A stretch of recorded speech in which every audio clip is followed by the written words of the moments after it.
yeah, folks, we've got some pretty crazy Marvel Snap cards to talk about today. A bunch of new cards have now been fully data mined, which means we have both the art and the text, and thankfully this time actually a couple new to the game characters that I actually recognize. It's always a rare treat for me, although I have started reading some Marvel comics recently. I got a Marvel Unlimited subscription, so who knows, maybe before long I'll know all of these characters. But for now, let's just say, these are data mined cards. As always, these may not be the final versions. Usually they stay pretty close these days, but sometimes we do see tweaks to numbers and occasionally even some major reworks before they actually land in the game. So if something seems crazy broken, it might not end up being crazy broken, or it might get sold for $100. We'll see. But this is Mole Man, a new 3/3 with on reveal, banish the top card of your deck, add 2 rocks to your hand, set their power to the banished card's cost, which number one, I actually know Mole Man, pretty recognizable Fantastic Four villain here, so that's cool, number one. Number two is I think this effect is actually pretty nice, right? This is sort of in that like Kate Bishop world where you're just getting some hopefully playable 1-cost cards in your hand. The 3/3 part's not exciting, but keep in mind, these rocks could, for instance, hit a 6-cost card in your deck. Do note it's cost, not power. You're not going to hit like an infinite and get 20 power rocks. You're going to hit an infinite and get 6 power rocks. So the ceiling on these are, I guess it could be 7 actually, or 8. We have like Death or Dormammu, but generally the ceiling on these is going to be 6, which gives you 2 1/6s in hand. That is kind of like a hood, right? That's a better Kate Bishop. Those, I guess peak at like 1/4 usually on the Kate Bishop side of things. So really nice, actually, just getting kind of demons in your hand and 2 of them. So that's good from like filling out a curve standpoint. Having those really nice flexible 1-drops can be great. There are shenanigans you could do with that, with like copying those, play a Moon Girl or something, get even more 1/6s in hand. Save them for kind of a dump turn where you just dump that and a Hit Monkey all at once. You can actually use them with something like Patriot. These are rocks, so they're not going to have text. So you can actually use them with Patriot. So I think, like, generally speaking, just like really, really efficient stat output here when you hit 1/6s, right? The challenge there then becomes like, what does my deck look like? Because I just described a lot of decks that maybe don't naturally run 6s, or certainly don't run enough that you're consistently hitting a 6-cost card off the top of your deck. Do keep in mind also, you do lose that card, so if it's something important, like, well, shoot, I just lost, my win condition. So if you're running like an Ultron Patriot deck and you're trying to hit Ultron, you actually lose the Ultron because he is banishing the card. So then it's like, okay, well, what does the deck look like? If I'm not just stacking my deck full of 6-cost cards, which maybe that's a viable option. You could do something like a ramp deck where you have a bunch of 6s and a bunch of like 5s and 4s, and your rocks are always pretty good. Other than that, though, man, it could be tough to build the deck, because as soon as you start adding in 2s and 3s, suddenly your rocks are a lot less exciting. Because keep in mind, you are ultimately kind of sacrificing your turn 3 here. This is much weaker to baseline than an average 3-cost card. So if you hit like a 1/2 rock or a 1/3 rocks even, your output's not going to feel nearly as efficient. If you end up with 1/3 rocks because you had a 3-drop in your deck or whatever, right? That's going to be 9 total power for 5 energy, because 3 for Mole Man, 2 for the rocks, 3, 3, and 3, 9 power. That's fine. Like a 5/9's not bad. It's still flexible. That is a middle of the road result. But if you run 1-drops in your deck, 1/1 rocks are going to be tough, right? Then you're getting 5 total power for 5 energy, and that's a lot tougher. Maybe you could have a Patriot in there to hedge a little bit or help. But what if you hit your Patriot and you banish your Patriot and you don't have a Patriot anymore, right? There are some tough deck building challenges. So, when this works well, I think it's just an insanely good home run. Crazy high output card, better than Kate Bishop, better than the Hood sort of thing in similar spaces. We know how good it can be to just add those really nice flexible cards to hand. That just makes you so powerful sometimes. It's one of those that's like, I really see the potential. I think the ceiling on this is super, super high. It's just going to take the exact right deck to crack it. And I don't know what that is, and I don't know that's going to be good right away, but this does feel like one of those cards that's eventually going to see some significant play, because I just think the numbers all shake out here really well sometimes. And maybe it's okay other times if it whiffs, as long as you hit those high rolls here and there, or you have a good opportunity. I mean, you also have like Howard as well, right? So you could kind of play this with Howard and try to time it really well. I think that's asking too much, by the way. I should have brought this up earlier, but like, number one, you have to run a Howard in your deck. That's a notable downside up front. He's just not a great one drop, generally speaking. Number two is like, timing matters. If you land on turn 3 and you have a 2-drop on the top of your deck, like, yeah, you'll know not to play your Mole Man, but are you going to find a better moment later? Like, do you want to play this on turn 5? Is that too late? It's a lot of moving pieces there if you try to do the Howard path. So ultimately what I'm getting at here is like, I think this is a solvable card, but it's a difficult solve and a really challenging one to get working. So I'm not giving up on it. I just don't know if it's something that'll find its home right away. All right, so moving on here, we have some Heralds of Galactus to take a look at. This is Frankie Raye, a 3/4 that reads, after the next time you play a 6-cost card, double this card's power. So starting at 3/4 there, but jumping up to a 3/8, even at a baseline. Like 3/8's actually pretty nice output if your deck is consistently playing 6-cost cards. I could see just kind of a good on-curve deck playing this on 3 and being pretty happy that it's quite easy to turn this into a 3/8. I will say, like, that feels a little bit railroaded sometimes, where you might get into a situation where you feel like you have to play your turn 6 card, and maybe there's alternatives where you feel like you could like pivot away from that more easily. But a lot of decks, I don't really think that's a problem. There's so many ways with like, a Wiccan deck where, very often you're not limiting yourself by playing 6s. Sometimes you're playing one on turn 5 anyway, and one on turn 6, or you play one on turn 6 and still get there. Stuff like, Thanos is very easy to achieve this. So I don't really think that's going to feel like a big limitation. Like, obviously there will be some decks that just can't run this. Like, is a Silver Surfer deck going to be able to afford to run this? Probably not. Theoretically, there are some like Magic Odin builds that could maybe put in a Frankie Raye, but like an average low to the ground Silver Surfer deck obviously doesn't care about this because they're not running 6s. So, clearly it's excluded from some packages right away, but I think there'll be plenty of others where this doesn't really feel like a big restriction or a problem that you run into later in the game. You're going to be satisfying this like 95% of the times in the deck that run it, I think. Now, on that note, of course, that's a 3/8 at a base, which is already good enough. That's very competitive with 3-drops from a power output standpoint. But then you also have, the potential to scale that even further. Basically, any buffs that happen to this before that 6-drop is played are going to increase that scaling even further, which, of course, is potentially really nice. We see so many hand buff options these days. You got stuff like the Gwyn Pools of the world, I guess, Doxy, but don't sleep on classic examples like a Forge or whatever. There's also now onboard buffs that could work with this as well. Slam it with an Ironheart, or just something from a location. Stark Tower, for instance, catches this. Basically, it's not hard to quickly turn this into a 3/10 or a 3/12 without a lot of work. So, something like a buff deck that's willing or able to run a 6-drop could magnify that even further, which I think gives this a lot of potential. Really solid floor at a baseline. I mean, honestly, a 3/4 is not good to play, but if it totally whiffed and you never doubled it, it wouldn't be a disaster in some scenarios. You'd still be fine. But that consistent 3/8 with that potential to push it even further, quickly getting to 3/10, 3/12, and so on, makes this like competitive with stuff like Sebastian Shaw.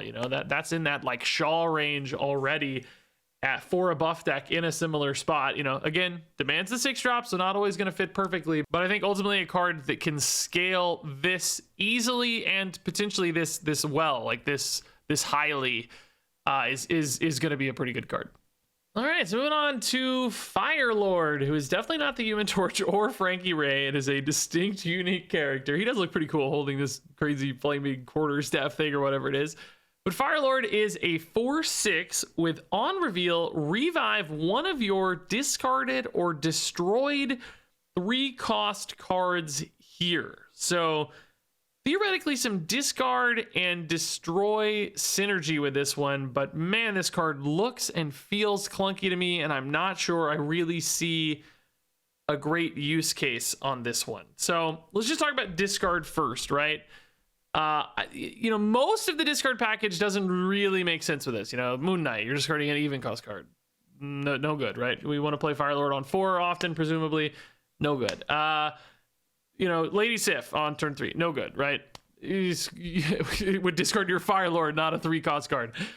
So there is Swordmaster, right? That discards an odd cost card. So, you know, a curve of like Swordmaster into Firelord does kind of make sense to me. You know, so, but that's assuming, you know, no 1-cost, no 5-cost cards in hand or whatever. You're isolating down to 3-cost cards. So I don't know, maybe like a discard Surfer deck. That's been something that's been experimented with before. And you get an extra 3-cost card down, right? And that's making Firelord incredibly marginally better than a Ghost Rider. I mean, just the tiniest bit, because you can already just do that with Ghost Rider as a 4/5. Why am I paying, like, why am I, is this worth the downsides of it being incredibly narrow, that it only works with 3-cost cards over a Ghost Rider? Like, why not just have Lady Sif discard an Infinite and then Ghost Rider the Infinite instead of Firelord, you know, a 3-drop, a Gladiator or whatever, right? Like, thinking of the biggest 3-drop or whatever you can get. Like, maybe for a Surfer deck that's interesting. I don't really think it's interesting, though. It still feels like I'm not really all that excited about it. And if you don't have Swordmaster, it's like, is your Firelord just totally dead on turn 4? Is this a card you want to play later? Definitely not in a Surfer deck, because you'd want to weave in your 3-drops on 6 or whatever.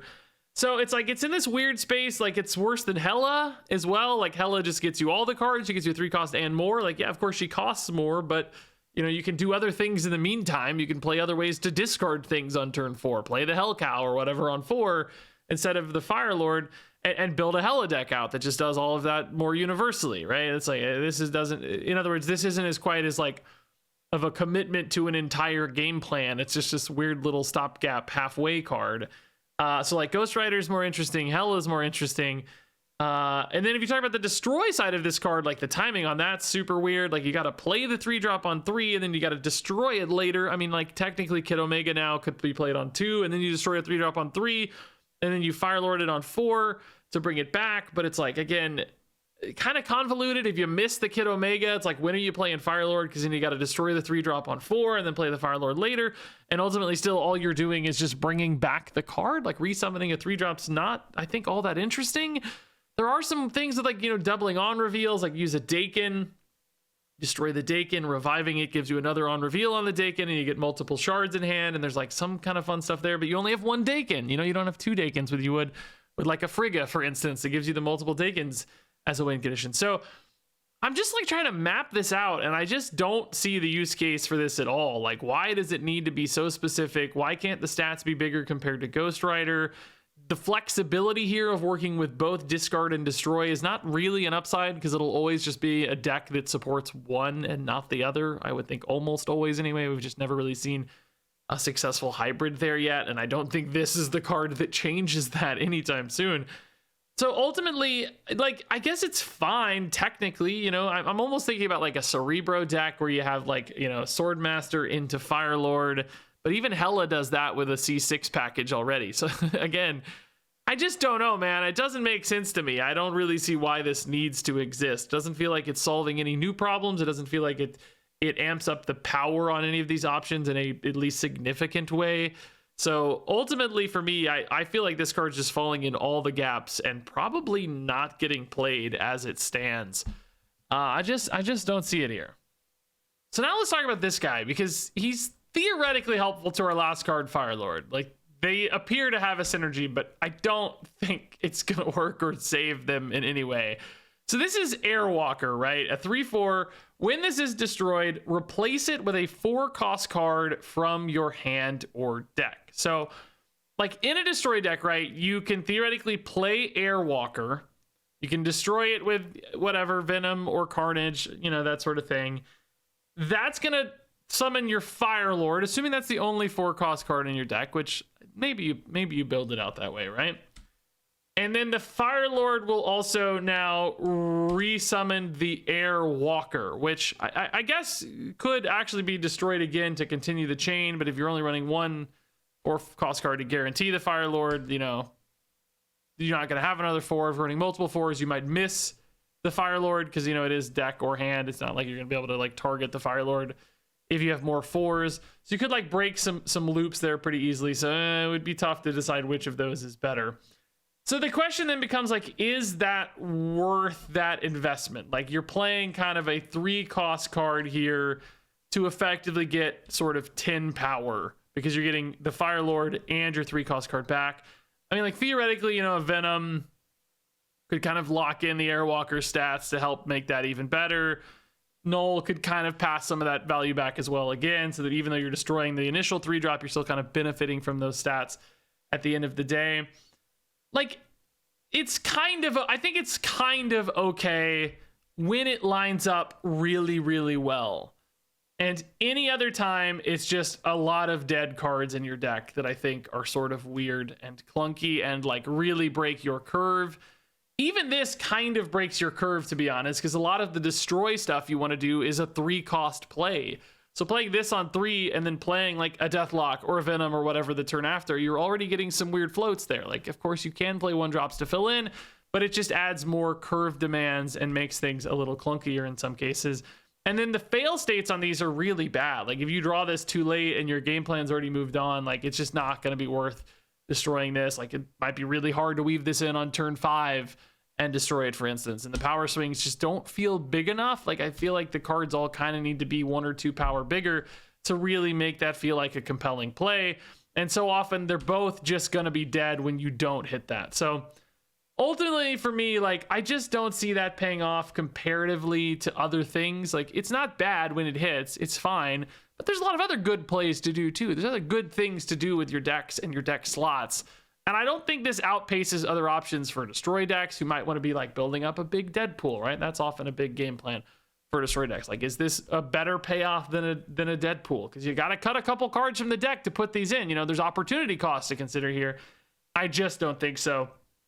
So outside of this particular specific combo, is there another world for Airwalker where he shines? I don't really think so, man. Again, it's like destroy decks have a plan. I don't think this is worth it. 4-drops in destroy decks aren't actually even really all that significant or common, so you'd have to add even maybe more stuff to support it. And this needs to be in a destroy package. Like you have to destroy this. There's no other way to synergize this one. So yeah, I don't know, man. If this were like a 2-drop and Firelord resed 2-drops, I think that'd be more interesting for a destroy deck, right? Like then you'd have a better curve into your like Deathlock or Venom worlds, right? I think it'd be a lot smoother in those instances. So if this were like a 2-3 and then Firelord was like a 4-6, maybe that would be smoother and maybe it'd give it more play, but I don't even really think I'd still be all that excited about it. So at the end of the day, essentially what I'm saying is I'm not really in love with either of these cards, either together or as standalone cards. I think they're both just going to end up feeling super awkward. So next up is Cosmic Ghost Rider. This is a new 5/7. I did not know Cosmic Ghost Rider was a thing, but it's pretty funny looking. He's got a helmet to contain his fiery head. Like, why does he need that, dude? You're telling me the all-consuming fire that's taking over his lifeless animated skull, like he needs oxygen? I guess fire needs oxygen, but I assumed it was of a magical origin. Where is his oxygen tank? I just don't understand why he has an astronaut's helmet. Like, it makes no sense. Is it supposed to be goofy or is it supposed to be cool? I don't know. I love it either way. It's honestly pretty funny. So Cosmic Ghost Rider is a 5/7. He is on reveal. Remove the text from front row enemy cards here, which I think is actually kind of interesting, right? I think that's actually a pretty powerful effect. People have cards that do things that they're excited about. You know, we've seen with like Red Guardian so often countering an early played card can be really impactful. I will say, you know, the distinction there is like this is happening much later than a Red Guardian. So yes, you're getting multiple targets.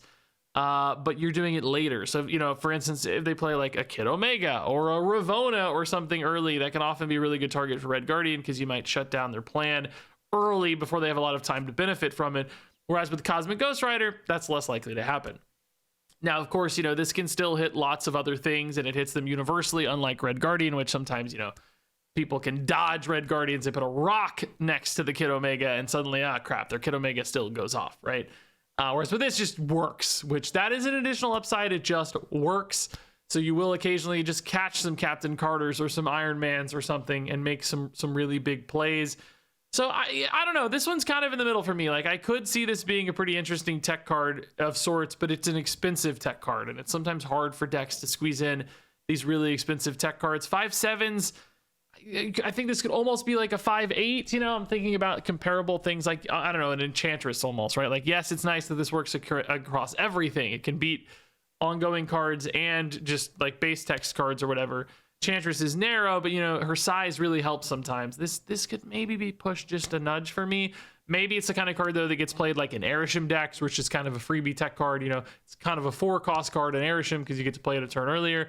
That might help in some cases. Also get it closer to that red guardian space, but also not feel like such a big commitment. So probably not an everyday sort of card. There also might be certain metas where this feels a lot better because there's something really powerful your opponent is doing, you know. Now, I guess I should note, this is not very impactful at all against like on-reveal cards, which do make up, you know, a huge portion of the meta at any given time. There's just always so many on-reveals that's kind of a risk too, you know. Like, there'll be a lot of decks, maybe it feels like this doesn't do anything because they just, you know, played a couple early game on-reveals in the first couple spots, and then it's kind of easy to hide cards behind those. So you can shift things forward if you destroy cards, you know, Killmonger to clean out the 1-drops, leave some big stuff behind. It's all just a lot of moving pieces in those instances. So I don't know. In some ways, I like the universality of this, that it just kind of works against multiple cards. That's great. In other cases, it does feel expensive. It does feel like there's going to be a lot of dead games for it. So I'm sort of thinking this is a card that's restricted almost exclusively to like an Airsham deck, and maybe nobody else can really run this. Kind of feels like it could be a 4-drop, or if it is a 5-drop, it might just need to be notably bigger to feel like it's safer to just kind of play sometimes, even if you don't get a home run result. So next up here we have Redshift. This guy is crazy looking. He's got a very funny hat on and no shirt. I'm going to start rocking that look. He's a 2/3 on reveal.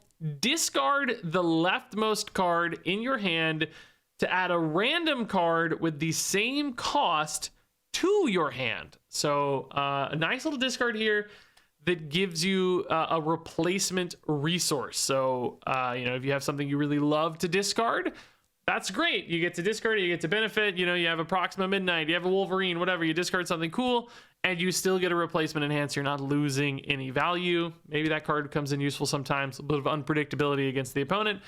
Actually pretty nice to also just have a targeted discard that goes to the leftmost card. That can be really impactful, just so that you have more options in a normal discard deck, just to be able to line things up a little bit better and more consistently protect certain assets in case Blade's really bad this turn. Maybe Redshift works better. So in a normal discard shell, I actually think this is totally great. I think it's absolutely a fine discard option for discard decks. Now, that said, there are some really interesting applications with this card, I think, in an Agatha deck specifically. Agatha is now insane with Redshift. She loves being discarded early. And with Redshift, you're also now just getting a 6-drop in hand as a bonus. So not only do you get rid of your Agatha early, which is awesome and will be guaranteed if you build your deck correctly, where this is the only 2-cost card, then basically she will always play this on turn 2, which is perfect because she plays your even cost turns. So she always plays Redshift for you. She always discards herself. You get a 6-drop. And of course, you get to benefit from having your Agatha discarded, which can be great for stuff like Black Knight. If you've played a Black Knight on turn 1, suddenly you're going to get a 14 power sword in hand. It's also great for Ghost Rider, who can now guaranteed resummon a 14 power card, making Ghost Rider a 4/19. It's just an insane enabler for Black Knight Agatha decks, which I need to remind you, were actually pretty great for a while and are probably still slept on a little bit. I bet that's a much better deck than people realize. And this just makes it more consistent, and it makes it better earlier when you hit the Redshift, because normally you'd have to rely on like a Lady Sif or whatever on turn 3, or a Wave to play the Agatha on turn 4. Those are kind of the historic ways. I think Moon Knight actually nowadays is better than like Wave in the discard Black Knight shell. Because you know that's you can isolate your Agatha down to the only even cost card, but maybe this is the sort of thing that allows you to shift that. Maybe you don't have to run only evens for Agatha to get hit specifically. Maybe you can open up the deck list a little bit and make it more consistent and better, thanks to a card like Redshift giving you a little bit more consistency. Like maybe Redshift and Sif are enough, and you can build out a really consistent deck list. So I actually think this makes like an Agatha discard deck really, really good right away, and that gives this card a really, really nice deck to play for immediately, but also just looks like a good discard option as well for regular discard decks. All right, next up here is Silver Surfer First Steps. This is a 3/4 with end of turn. If you're winning this location with an on reveal card, copy its text. So a little bit of a way here to duplicate your on reveals as long as you're winning the location that this Silver Surfer is in, which I think is pretty interesting, right? Like, we have other ways, of course, to duplicate on reveals, duplicate ongoings, etc. We've seen these cards succeed a lot. Even Absorbing Man sometimes gets played like in greedier Silver Surfer decks that like go to, you know, turn 7 or whatever with Magic. This could be a way to do that on turn 6. Play a Silver Surfer down with a Silver Surfer for steps on turn 6 and get a double Surfer, which would be very cool, very powerful. Sometimes it's hard to win that Silver Surfer location, I'll acknowledge. But I think you could like stack a spot with like a Shaw and a Speed or whatever and get big enough that between the initial Surfer buff and the 4 power here still chipping in, right? And you can play this one first, by the way, so it could get buffed by the Surfer because it's end of turn. So, you know, you can make this a 3/6 off your Surfer. Between all that, I think you'd very likely win. And then at the end of the turn, which is then at the end of the game, she's going to rip off another Silver Surfer. Just be careful not to put like a Gladiator there because she might pick the Gladiators on reveal instead. You know, you get a second Surfer, and that's enough to make your Brood or whatever win elsewhere. I think there will definitely be scenarios where you feel like you can kind of force 2 spots, and through the double Surfers, this is just going to be a really powerful option to support a Silver Surfer deck. So, number one, I think that's a really good fit for this. I think there are also some worlds where you can just play this on curve, like play a good 2-drop, and if you play Silver Surfer First Steps behind it, I think you're very often going to just be able to repeat that 2 cost on reveal. Because, you know, like, you're usually going to win. If you have 2 cards down, most of the time opponents just won't have 2 cards in the same spot, particularly if you play it well. So I was thinking, like, I don't know, like Master Mold, you know, like play a Master Mold and then play this behind it. You're going to stuff the opponent's hand with a lot of Sentinels, right? Maybe that's your Ronin deck. There's like Scorpion, I don't know. Debuff the opponent's hand multiple times with Scorpion. They're not like home runs necessarily, but it's just kind of a good on-curve follow-up where, you know, if you have a 2-drop on reveal that you really like that effect, then you can get a double of it for, you know, pretty decent baseline stat. Like, I think a 3/4 Scorpion is still a good card in essence for those sorts of decks. So any 2-drop on reveal just suddenly makes this really interesting. And of course, it doesn't have to be a 2-drop. You can have an awesome 4-drop on reveal and then follow this up behind it, or a 5-drop, you know, whatever. You know, just saying, like, there's a lot of easy ways to make that work. I will say, like, some of the strongest on reveal cards do have weaker stats. Think about, I don't know, White Tiger, for instance, right? The better the on reveal, typically the weaker the stat. Ironheart, whatever, right? Like, when the stats are baked into the on reveal, that of course does make it harder to win that location. So sometimes, you know, the higher the base stat that helps you win, the weaker the on reveal. There's sort of this balancing act there. There might still be some moments, but it might be hard to build a reliable deck around like really strong on reveals getting repeated outside of something like, say, a Silver Surfer where you're building the entire plan towards that. But I still think, like, as a 2-drop, this is kind of a better Grandmaster almost in a way, just because, like, from a curve standpoint, it fits a bit better. I don't know if it's a better Grandmaster, but a different Grandmaster that some decks might actually prefer. So Silver Surfer decks, this makes a lot of sense to me, and still some angles outside of that as well makes this a pretty interesting card. So next up here is Stardust. Crazy looking alien dude here. 4/7 stat line with ongoing. Cards can't be added to locations except by playing or moving them. So this is basically a way to deny any sort of summoning effect, any kind of resurrect effect, like Hela, for instance. If you're looking for a counter to Hela in the meta, you slam a Stardust, your opponent's Hela is just completely negated. It's trying to add cards to locations that isn't being played or moved.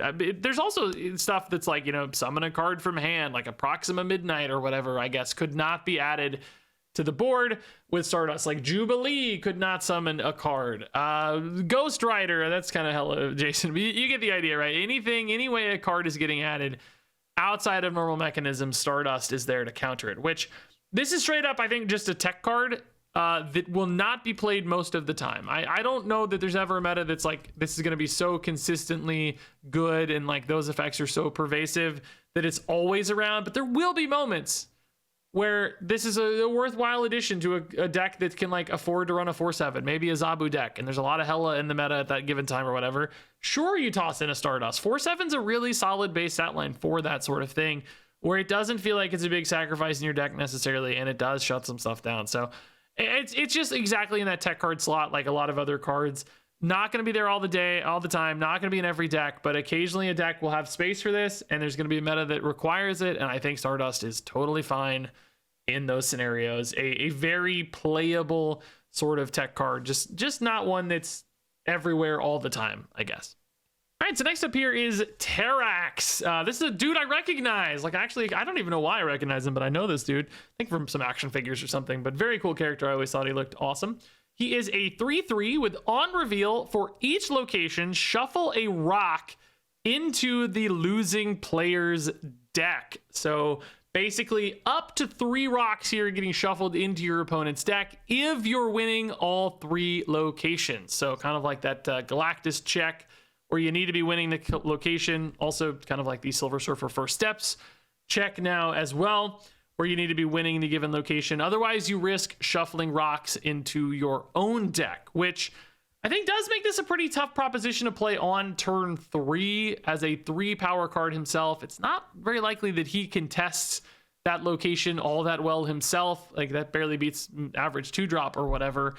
So, you know, you might find moments where that happens, but also keep in mind, you know, you have to have played stuff earlier, like a Korg on 1, a 2-drop on 2, Terrax on 3. Maybe sometimes that wins you all 3 if your opponent is, you know, slower deck or whatever. Other times you're not. And that's I think basically saying like, this is not a card to play on turn 3. I just don't think it's designed that way. I don't think the stats make sense for it. It's just going to be way too risky. It's kind of sad. You do like your rocks to potentially disrupt their draws, but of course in Darkhawk decks that might be fine, because usually in Darkhawk decks you're playing Darkhawk on 5 and then you're looking for a turn 6 pop off. Typically it's nice to play Darkhawk into Mystique to get that second Darkhawk, which leaves you 3 energy to play a Terrax. And of course, if you're already winning the Darkhawk location and now Mystique is hopefully winning you that location, Terrax is going to shuffle 2 rocks into your opponent's deck, which is not disruptive, but it is a buff to your Darkhawk and your Mystique, making this the kind of perfect turn 6 line for a Darkhawk deck. Even if you don't get Mystique, maybe there's like a Silver Surfer First Steps line where you get an extra set of rocks shuffled in. Maybe that's enough if you have some other cards, 4-drops, 3-drops, or whatever along the way that help you win a second location. So in essence, what I'm getting at here is I think this is very specifically built for Darkhawk. It's very good on turn 6 in Darkhawk. Probably not good any other time or in any other deck. Very narrow, very limited focus card. But despite that, I think still a good one. It's just probably only ever going to have one deck, I think, that makes sense. And then our final card here is Fallen One. This is a 5/5 with a super cool effect. On reveal, set your max energy equal to this card's power, which does nothing when played normally. If you just play this on turn 5, that sets your max energy to 5 on turn 5, which means it is still going to increment up to 6 on 6. It doesn't hurt you. It's just setting it to 5. What that does mean, though, as soon as this guy gets buffed, if you play a Gwynpool and you buff this guy for +6 because your Gwynpool's a sniper, he goes to 11. You play this on turn 5, your max energy is set to 11, and then you roll into turn 6, which is really now turn 12. You'll still gain +1 max energy, I think, right? So you're going to have 12 energy if you manage to buff this. Now, that's, of course, the insane high roll. That's unlikely to happen. Could happen. You can build your deck to do that. I think getting this to like 7 or 8, though, is not all that crazy. There are hand buffs. Maybe this is finally why Toxie Doxie happens. Maybe you play kind of a Gwynpool dump deck. But the problem with that is, of course, if you want to be spending that energy you get, you need to have a handful of stuff. So you can't like empty your hand, play Gwynpool and Fallen One and hope to have a big hand left, because you've emptied your hand. So, you know, it's kind of hard to isolate it as a target with hand buffs in particular. I mean, there's, you know, universal hand buff stuff like Nakia that can just hit the entire hand, make this, you know, 5/6 pretty easily. So, you know, I think there will still be ways to get this big enough that it's worth it. No, wait a minute. I just had a realization. Does this work with Shuri? because Shuri is very easy to play on 4, and then this on 5, you push it up to 10. That would send you to 11 energy on the final turn without needing to like isolate for buffs or anything. It should work with Shuri, right? Because Shuri's doubling happens before the on reveal. Like if you Shuri a blob, she doubles 0. She doesn't double his end result, right? That's right. That's how it works with Blob. So that would imply she doubles him before his on reveal, which means, good God, wouldn't Shuri just completely break this card? If it works with Shuri, this card's just completely insane because you only need one thing to get you to 11 energy on the final turn, and you're still not even really like, you know, he's still getting a 10 power card out of it. I mean, Shuri's weak, but that would have to be worth it and have to be insane. Man, I don't know. I was thinking initially about like Toxie and Gwenpool and all that sort of stuff, but if Shuri works with this, like, forget it, dude. That's completely insane. Yeah, I don't know. The way I understand it, Shuri should work. Please fill in with your thoughts as well, which makes this completely busted crazy good. I think it's actually pretty promising either way. Like, I think they're still putting this to 6, 7, 8 power already gives you like so much options that there's some scary potential there. But man, there's like, if it's not Shuri, you know, Forge probably also could do that. Well, yeah, Brood's another example, right? Like, yeah, Forge into Brood or whatever. It's definitely gonna work with Forge and Shuri, which makes this like completely insane. Yeah, no, this card's like crazy broken. I don't know if they can release this like this. This might be too good. All right, so let's go ahead and rank all these cards from best to worst. My number 1 card is Fallen One. Number 2 is Redshift. Number 3 is Frankie Raye. Number 4 is Silver Surfer First Steps. Number 5 is Terrax. Number 6 is Mole Man. Number 7 is Stardust. Number 8 is Cosmic Ghost Rider. Number 9 is Airwalker. Number 10 is Firelord. And yeah, there you go. That's the new Marvel Snap cards. Curious to hear you guys' thoughts on these. What's good? What's bad? Is the Fallen One totally broken? Share all those thoughts and more down below. Thanks much for watching, and until next time, game on.